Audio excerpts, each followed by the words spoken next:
some of you may remember this scene, but there's this, I hope you don't mind if I read it again. There's a scene where they're doing life drawing. It was really fascinating to do the research, well, and so many things about this book, but the research of how art was being taught in those years, and how protected women were from actually being allowed to look at naked bodies, because life drawing was a part of the classical art training that you would receive in Europe. But even in Europe, or Europe was a little further ahead, but certainly in North America, it was not considered acceptable for women to draw the nude body. So Claire is at a life drawing session with her instructor, Mary, who's modeled on a really interesting Canadian artist. That's a whole other story.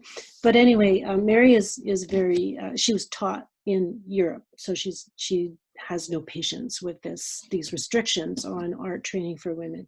So she has a model, but he's wrapped in a cloth. So all of his private parts are wrapped in cloth. This is Angus. He'll be our model today, Mary said, looking around the room sternly, preempting any nervous giggles. This is a class of women. The man was in his early 20s, fair-haired with pale, soft whiskers, still not able to grow a full beard. He walked with a limp and avoided eye contact with any of the women. Mary handed him a folded cloth and pointed him to a curtained-off corner. After a few minutes, he stepped awkwardly into the room, naked except for the cloth wrapped in lumpy folds around his loins. Jane shot Claire a delighted smile. "Short standing poses, please," Mary said. Angus looked at her uneasily. "I'll tell you when to move," she said. "Just try to relax." She whirled around to face the girls. "It's foolish to think that a woman should only draw the female figure. Why on earth wouldn't we also strive to master the male?" The young man looked like a laborer with thick arms and legs. The girls bowed their heads and began to draw. Claire drew and redrew, trying to make out the muscles braided under skin. When he turned, she saw the back of his left leg bore a long, deep scar. Elsie, blushing deeply, took no more than fleeting glances, then stared down at her paper for long minutes. "Elsie, you can hardly expect to draw something you refuse to look at," Mary said. She circled the room. "The body is not still life. It's alive, and it is connected. See how this muscle runs up the front of the leg, the quadriceps? It doesn't just end, it attaches. Here, you have to look." She gestured towards the young man with frustration, strode across the room, and pulled at the cloth to expose the place where the muscle buried itself in the hip. Suddenly, the whole cloth unraveled onto the floor. There was a collective gasp. Elsie dropped her head and gazed at the floor. Jane stared hungrily. Angus covered his parts quickly with his hands. Mary looked at him with weary exasperation. "I'm sorry." While he collected the cloth, she faced the girls again. "If our artists look away, who will see for us? We'll be forced to perceive the world through the eyes of others. Will they be the ones to tell us what's beautiful, what's ugly?" Elsie raised up her eyes to Mary's. "Don't look at me, look at our model." Mary stepped away from Angus and extended an arm towards him. "He's not a particular man. He's man, the ideal. He's Michelangelo's David. He's Poseidon." Angus stood, the cloth still clutched in one hand, covering himself. Mary looked at him gently. "If you don't mind, could you pose for us without that silly thing?" "That'll be $1 extra," he said in a hoarse voice, but let the cloth fall. So yeah, that was actually something that really happened in a Boston art room, and the art classes were closed for a time because of the scandal. Anyway, I want to wrap up with Emily. How am I doing for time? I think you're doing pretty good. Maybe another 5 more minutes. Okay. That'll work. Perfect. I want to wrap up with some images and talk about Dazzle Pattern. So I'm going to bring up a little slideshow. Emily, do I push share screen? Yep. Okay. Try that. And I'm going to put on this.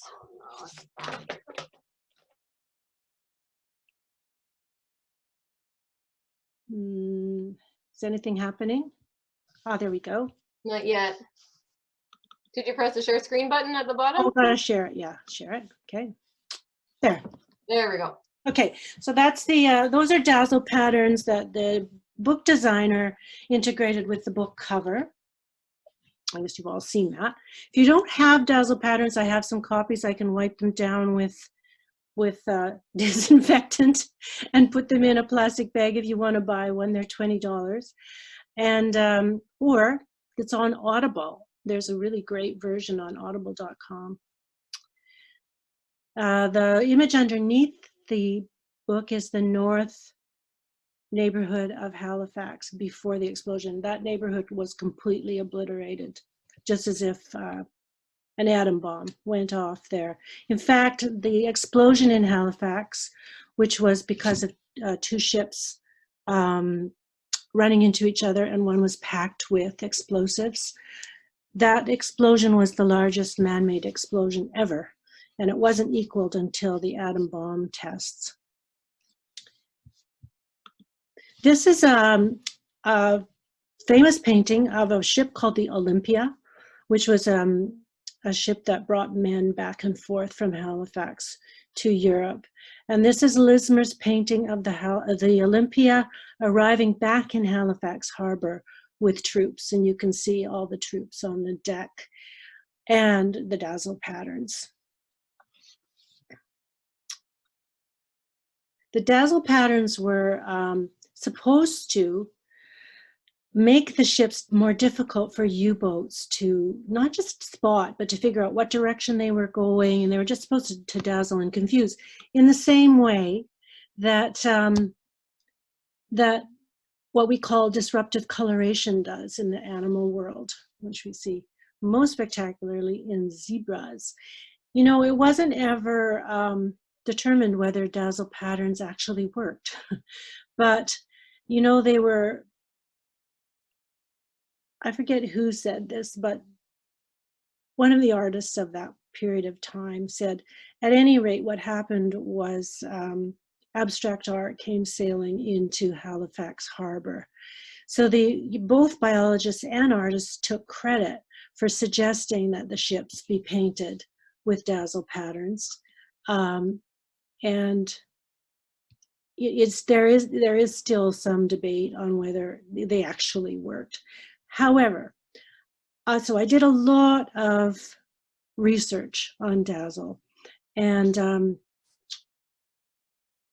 you know, looked at all kinds of photographs of the ships and photographs of paintings of the ships, but I'd never actually seen a Dazzle painted ship.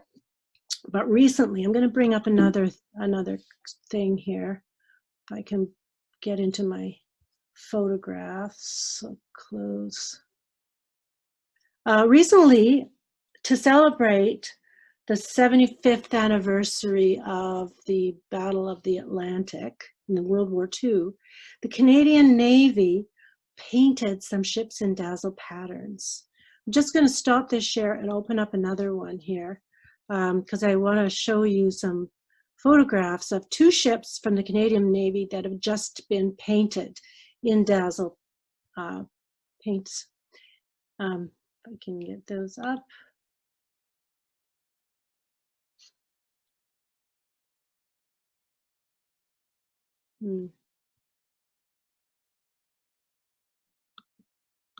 Oh, that's taking a while.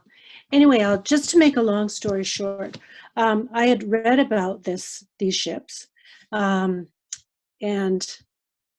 the other day I was having dinner and I looked out and one of them was going by out past Snake Island, and I said, Kim, I think that's one of those Dazzle ships. And so I got our spotting scope out, and sure enough, it's called the HMCS Regina, and it's painted in really beautiful Dazzle. It's cerulean blue and white and gray. And it had just been out in exercises off the northwest part of the island with some other ships. And I guess it was just going on transit somewhere. So I was so excited because I finally actually saw a real Dazzle ship. And it was just kind of a great moment. I thought I had it in my slideshow, but if you just Google HMCS Regina, and you'll get to see what that ship looks like. It's pretty exciting. Now I wanted to finish with this image. These are, is that coming up on everyone's screen? Not yet, but I just Okay. Googled, can I just share my screen for a second? Yeah, thank you. Yeah. The HMC HMCS Vagina. vagina. There it is. You This see one it right there? here. This is it. Look at Actually, that. yeah, this is it right here. Yeah. They did two. The Regina's quite large, and then the Moncton is just like a little tiny Corvette one. And I was so excited that I emailed Peter Dukas, the curator at the gallery in Dalhousie University, and he's a huge fan of Lismer and knows all of his Dazzle paintings and all of his drawings that he made of Halifax Harbor. And he said, oh yeah, the Moncton, the other ship, is in the harbor right now. So he was looking at the little one and I was looking at the big one going by. Oh, So that's that was pretty fun. Yeah, so I just wanted to show you the final image, which I think is pretty fun, is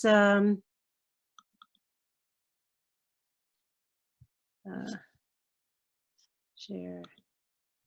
These are it says the newest things in bathing suits brighten the beach at Margate, England. The Dazzle designs of gayest hue defeat the usual purpose of camouflage, that of promoting low visibility, and that was from June 15th, 1919. So I'd like to see the Dazzle bathing suit come back, but someone's going to have to make a special order. And that's it. That's what well, thank you very much, Alison. That's great. That was really interesting to learn about your book and see the Dazzle patterns that are still active in these day and age. Maybe they can do some more research to see if the Dazzle patterns actually work the way they're supposed to. Do you want to take questions from the audience? Yeah, sure. I'd love to. Did you want to stop sharing your screen and then we'll put you back to the... Yeah. Okay. Yeah. There we go. I'll see if I can unmute everybody. And then people can just shout out their questions if you have anything. I don't really have a question, but except that I always like to get a copy of your book. Like, Sure. Yeah. Well, you can